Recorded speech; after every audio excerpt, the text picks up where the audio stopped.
오늘 함께할 동화는 신데렐라입니다. 저자는 샤를 페로입니다. 계모와 언니들로부터 구박받고 자란 신데렐라가 무도회에서 백마탄 왕자를 만나게 되는 이야기입니다. 계모한테 구박받고 집안일만 하는 신데렐라는 예쁜 미모로 언니들의 시기 질투로 괴롭힘도 당합니다. 어느 날 열리게 되는 무도회에 신데렐라도 참석하고 싶지만 그럴 수 없었어요. 하지만 착한 마음씨로 견뎌낸 신데렐라는 요정의 도움을 받아 무도회에 참석할 수 있었습니다. 하지만 밤 12시가 되기 전엔 돌아와야만 했어요. 이 무도회는 왕자가 신부를 찾기 위해 만든 자리였어요. 과연 신데렐라는 무도회에 참석하고 원하던 꿈을 이룰 수 있을까요? 신데렐라.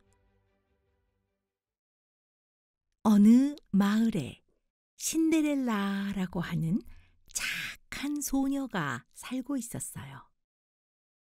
신데렐라는 새어머니 그리고 새어머니의 딸인 두 언니들과 함께 살았어요.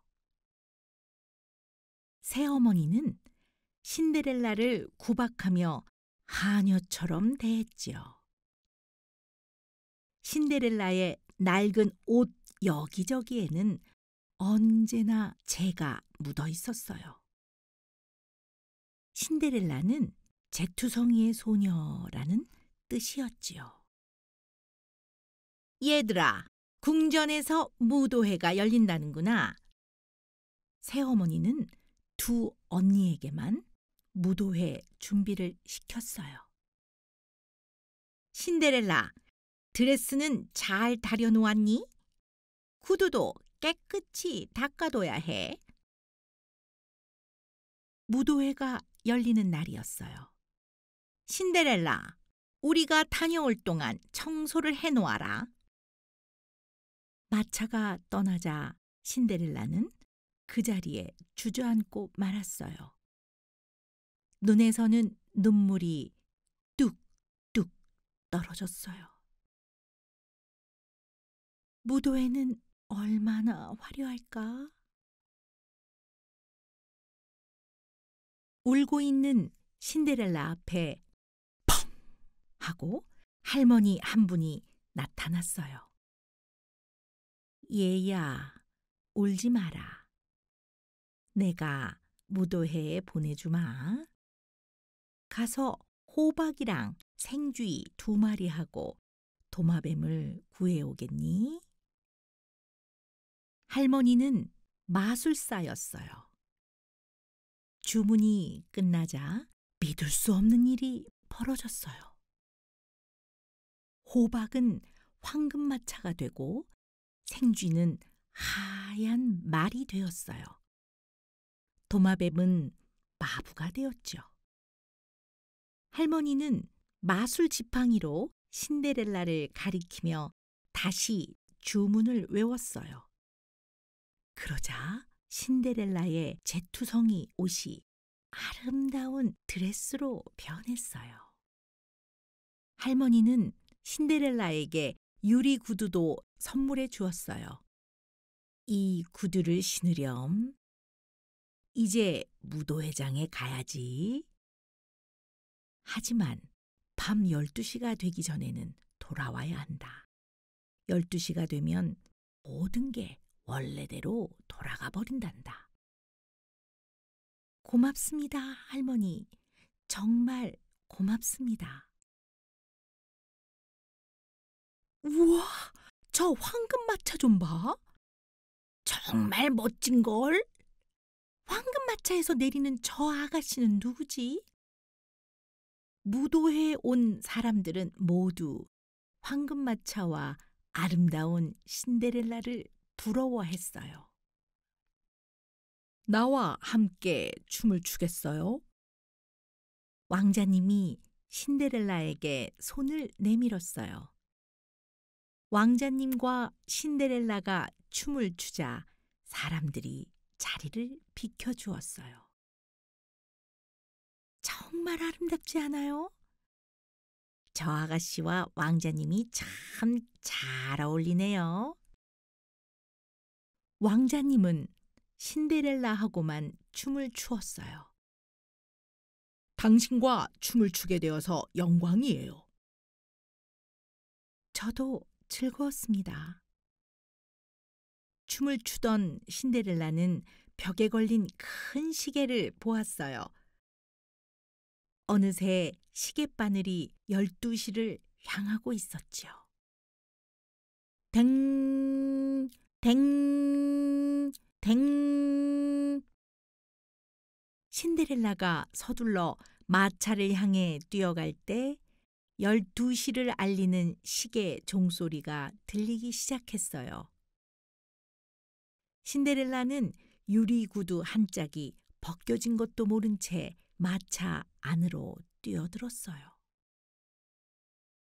신데렐라를 뒤쫓아 나왔던 왕자님은 계단에 남아있는 유리구두 한 짝을 들고 마차가 사라진 곳을 바라보고 있었지요.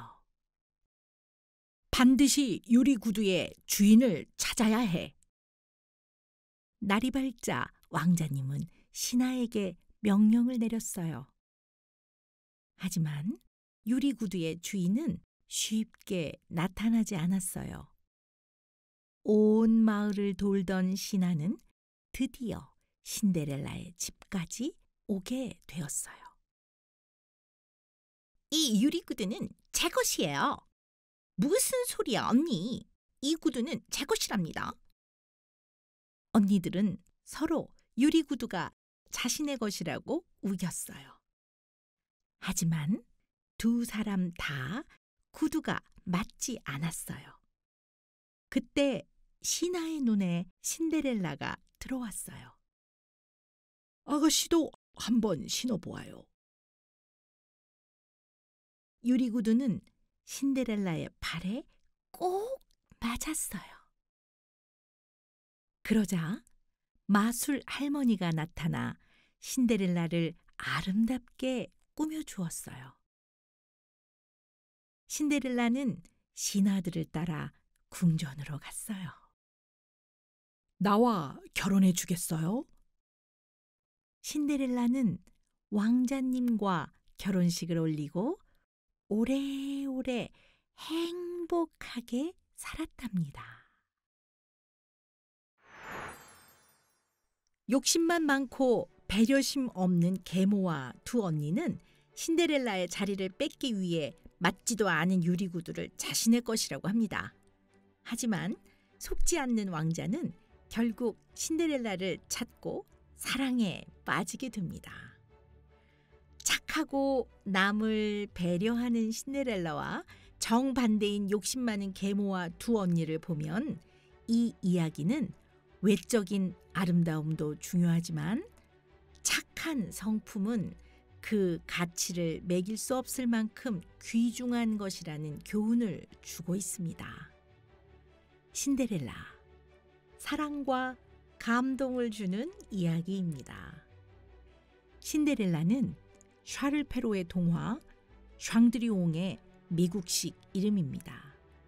프랑스어인 샹드리옹은 재투성이라는 뜻과 함께 하녀 또는 그와 같은 취급을 받는 아이를 가리키는 말입니다. 유럽 여러 나라에는 신데렐라처럼 구박을 받는 여자아이의 이야기가 수백 가지나 전해지고 있다고 해요. 그림 형제도 아셴푸틀이라는 제목으로 신데렐라 이야기를 만들었죠. 독일어인 아셴푸틀은 재투성이를 뜻하는 말입니다. 우리나라 전래동화 콩쥐 팥쥐는 깜짝 놀랄 만큼 신데렐라 이야기와 비슷한 내용이 많답니다. 예를 들자면 콩쥐 팥쥐에서는 새어머니가 원님이 여는 자취집에 가면서 콩쥐에게 벼의 껍질을 벗겨놓으라고 하는데 참새들이 콩쥐를 도와주죠. 그림 형제의 신데렐라에서는 새어머니가 무도에 가기 전 신데렐라에게 콩을 골라놓으라고 시키는데 비둘기들이 신데렐라를 도와줍니다. 신데렐라의 마술 할머니 대신 콩쥐 팥쥐에서는 선녀님이 콩쥐를 도와주죠. 신데렐라는 착한 아이입니다. 그래서 마술 할머니도 도움을 주고 싶은 마음이 생겼을 거예요. 많은 옛 이야기들은 착한 사람은 상을 받고 나쁜 사람은 벌을 받는다는 이치를 아이들에게 알려주고 있습니다. 샤를 페로는 신데렐라가 왕자님과 행복하게 결혼식을 올리는 것으로 결말을 지었죠. 반면 그림 형제의 동화에서는 비둘기가 욕심 많은 언니들의 눈을 쪼아 앞을 보지 못하도록 벌을 내리기까지 합니다.